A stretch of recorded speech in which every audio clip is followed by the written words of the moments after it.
I never thought I would be telling this story. For 15 years, I raised my daughter Sophia all by myself after her mother walked out when she was just 3 years old. I worked multiple jobs, sacrificed my own dreams, and poured everything I had into giving her the best life possible. When she got engaged, I happily agreed to pay $75,000 for her dream wedding. It was worth every penny to see her happy. Then came the email that shattered my heart. My own daughter was cutting me from her wedding but still expected me to pay for everything. Before I share how my own daughter broke my heart and how I responded, let me know where you're watching from. Hit subscribe if you want more stories about standing up for yourself when family turns their back on you. Looking back now, I still remember the day Sophia came home from school with tears streaming down her face because her mother had missed the mother-daughter tea party for the 3rd year in a row. She was only 6 years old. I did what any father would do. I put on my best shirt, took the afternoon off work, and attended that tea party as both mother and father. That memory has always stayed with me because of the look in her eyes when I showed up. Pure relief, pure love. I promised myself that day I would always be there for her no matter what. I built my construction company from nothing while raising Sophia. There were nights I would work on bids and invoices until 2 in the morning, after helping her with homework and tucking her in. We had our struggles, but we were a team. I taught her to ride a bike in the empty parking lot near our apartment. I cheered at every volleyball game until I lost my voice. I stayed up learning about makeup tutorials on YouTube so I could help her get ready for her first dance. When she graduated high school as valedictorian, I cried harder than anyone in that auditorium. College was always the plan. Since the day she was born, I had been putting money aside every month without fail. Sometimes it was only $20, sometimes more when business was good. By the time she was ready for university, I had saved enough for her to attend her dream school without loans. She hugged me when she got her acceptance letter and said, "I could never have done this without you, Dad." Those words meant everything. Sophia met James during her senior year of college. He came from old money. His family owned real estate throughout the Northeast. When she first brought him home, I thought he seemed like a decent guy.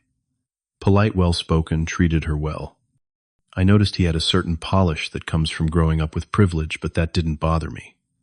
What mattered was that my daughter was happy. The first time I met his parents, Harold and Patricia, at an engagement dinner they hosted at their country club, I felt the temperature in the room drop when I walked in. Patricia looked at my work boots, like I had tracked in something unpleasant. Harold barely shook my hand before turning away to speak to someone else. Throughout dinner, they asked about my background with thinly veiled contempt. "Where did you go to college, Benito?" "Oh, you did not attend university. How interesting." When I mentioned my construction business, Patricia muttered something about self-made men to her husband. I ignored it for Sophia's sake. When Sophia and James announced their engagement at that dinner, they also announced they wanted a summer wedding at the Bradford estate, one of the most exclusive venues in our state. Without hesitation, I said I would handle all the expenses. The look of joy on Sophia's face was worth every penny. Even as I said it, I knew it would mean dipping into my retirement savings. But what else was I saving for, if not for her happiness? The first few wedding planning meetings went well. Sophia, the wedding planner Melissa, and I sat together reviewing vendors and options. I signed contracts for the venue caterer, photographer, and florist. Each time I wrote checks for deposits without complaint, even as the budget kept creeping upward. $75,000 was already stretching me thin. But when Sophia asked for the ice sculpture display or the upgraded linen package, how could I say no? Things began to change when James' parents started attending the planning sessions. Patricia would make suggestions that inevitably pushed costs higher. Hand calligraphed invitations instead of printed. A specific band from New York instead of the local musicians. French champagne instead of domestic. Each time, Patricia would look at me with a challenging smile and say, "This is what people expect at a Bradford wedding." I noticed Sophia changing too. She started making comments about my clothes, suggesting I get a new suit for meetings with the florist. When I picked her up in my work truck one day, she asked if we could take her car instead. When we were selecting the father-daughter dance song, she sighed and said, Maybe we should skip that tradition. It would not really fit with the vibe we're going for. At the time, I told myself it was just wedding stress. Every bride gets a little caught up in the details, right? I never imagined how far it would go. It was a Tuesday evening when I received the email that changed everything. I had just gotten home from a job site covered in drywall dust and exhausted from a 10-hour day. I had been looking forward to calling Sophia to confirm details about the rehearsal dinner I was planning. When I opened my laptop, there it was, a message from my own daughter that made my heart stop. "Dad," she wrote, "James and I have been talking with his parents, and we think it would be best if you just handled the financial side of the wedding, but not participate in the ceremony itself. The Bradfords have a certain aesthetic they want to maintain for the photos and videos. You can still attend as a guest, of course, but we won't need you to walk me down the aisle or give a speech. I hope you understand. We still need you to cover the final payments for everything this week." I read the email 5 times, convinced I was misunderstanding. I called her immediately. It went to voicemail twice before she finally answered on my 3rd attempt. Her voice sounded distant, annoyed that I was interrupting her evening. "Dad, it's really not a big deal," she said with a sigh. "The Bradfords have connections to the society pages, and important people will be there. We're just trying to make sure everything fits with their standards." I could barely find words. "Sophia, your father. I've raised you your entire life. How can you cut me out of your wedding day?" "You're being dramatic," she replied. I can hear James in the background, his muffled voice saying something about me being embarrassing. "In the end," she said, "just make the final payments this week. Okay, I have to go. We're having dinner with the Bradfords to discuss the seating arrangement." The call ended, and I sat in stunned silence. The house felt suddenly empty, though it had been just me living there since Sophia left for college. I walked slowly to the hallway closet and pulled out the family photo albums I'd carefully maintained over the years. Pictures of Sophia's first day of kindergarten, her middle school graduation, the fishing trip we took on her 16th birthday. I had been there for everything, every single moment.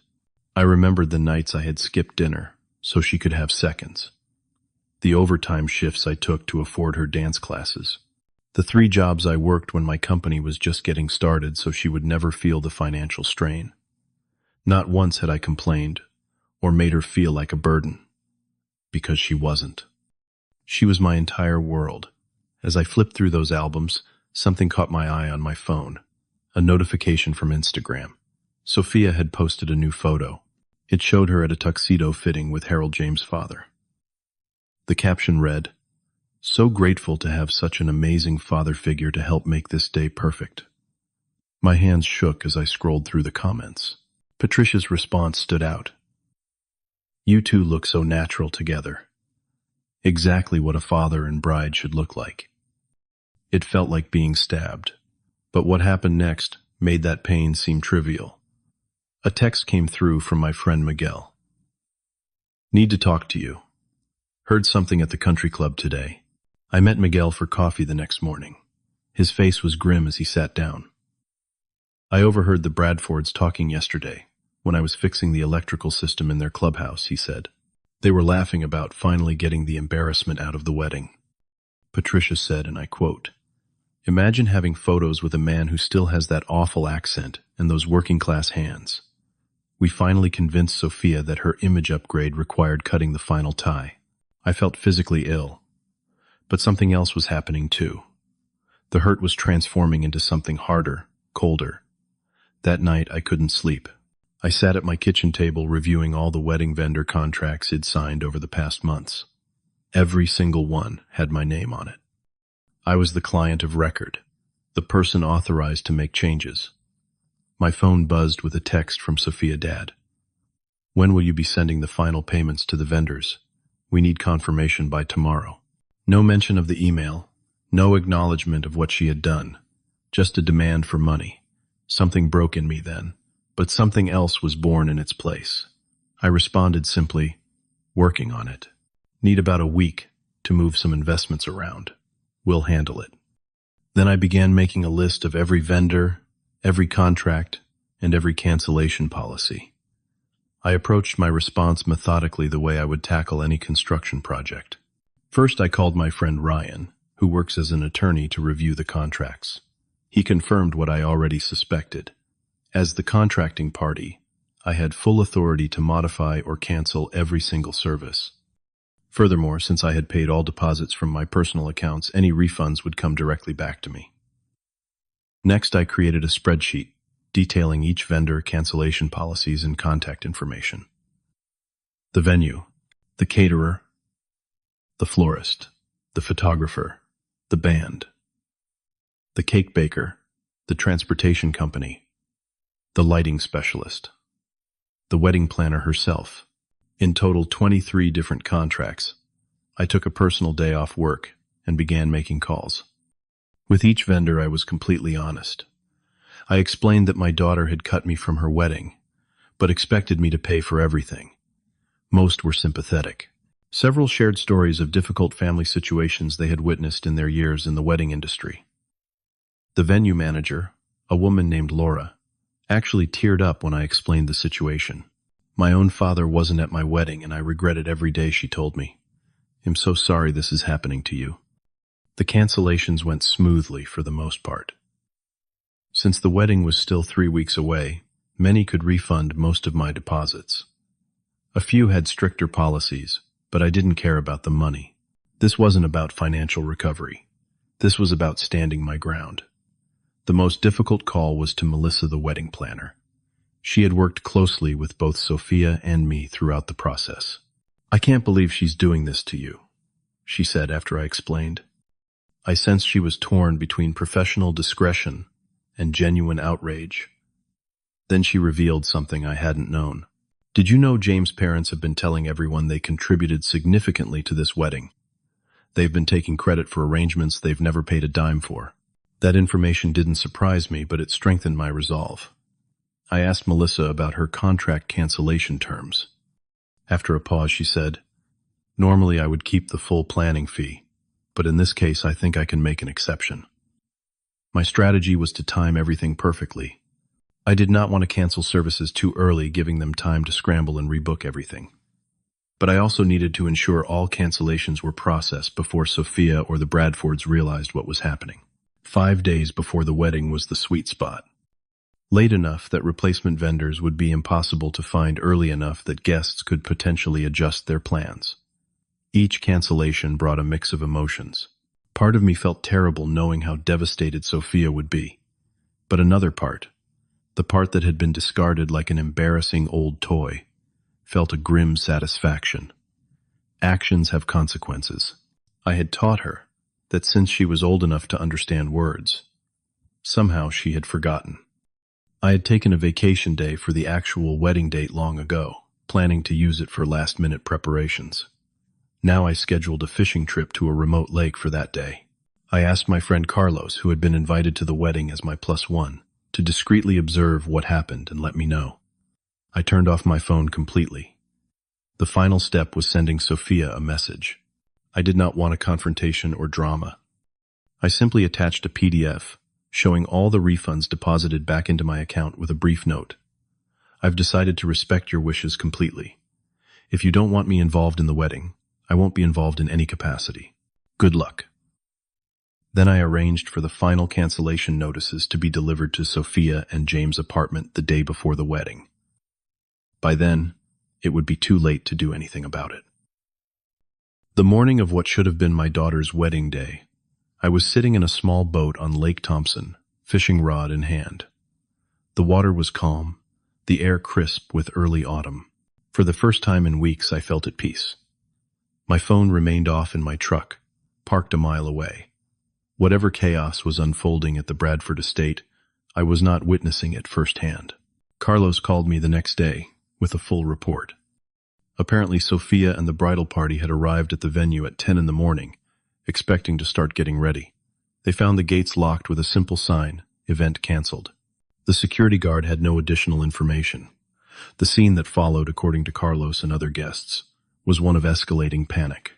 Sophia frantically called the venue manager, who gently explained that the event had been canceled by the contract holder several days prior.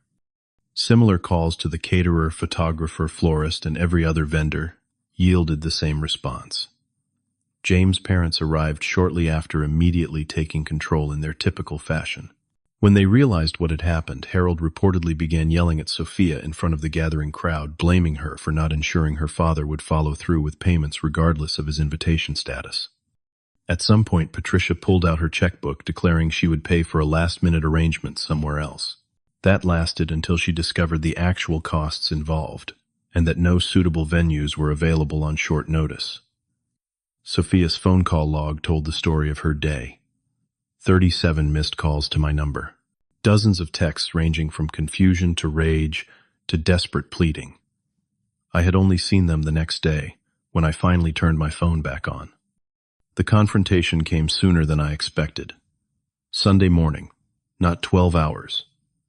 After what should have been her wedding reception, Sophia appeared on my doorstep.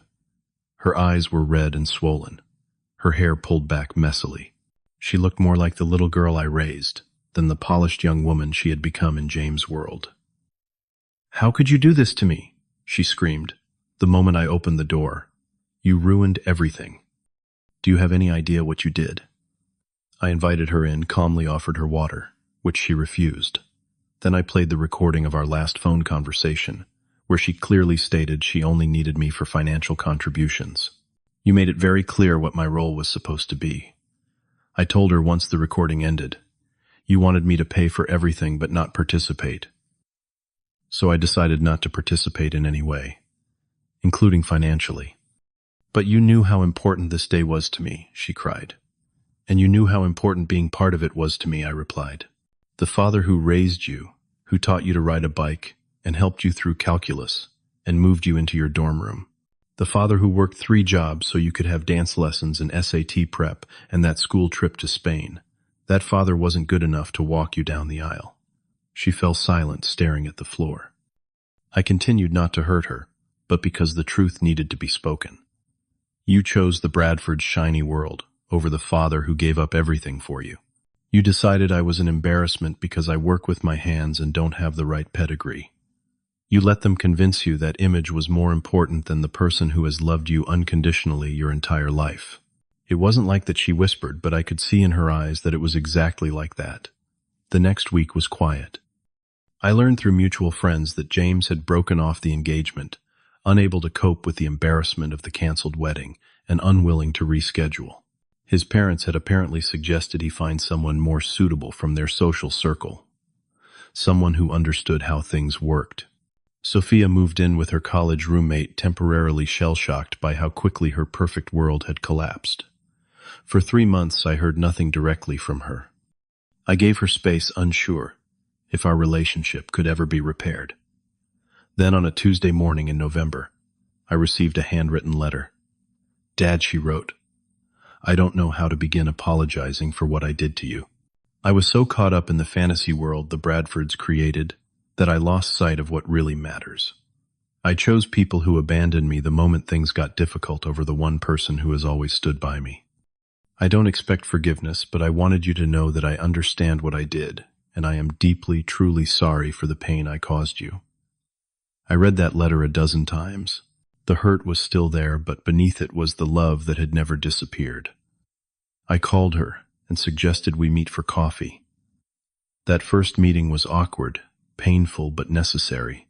She cried when she saw me, and I found myself fighting back tears, too. The rebuilding began slowly. Weekly dinners.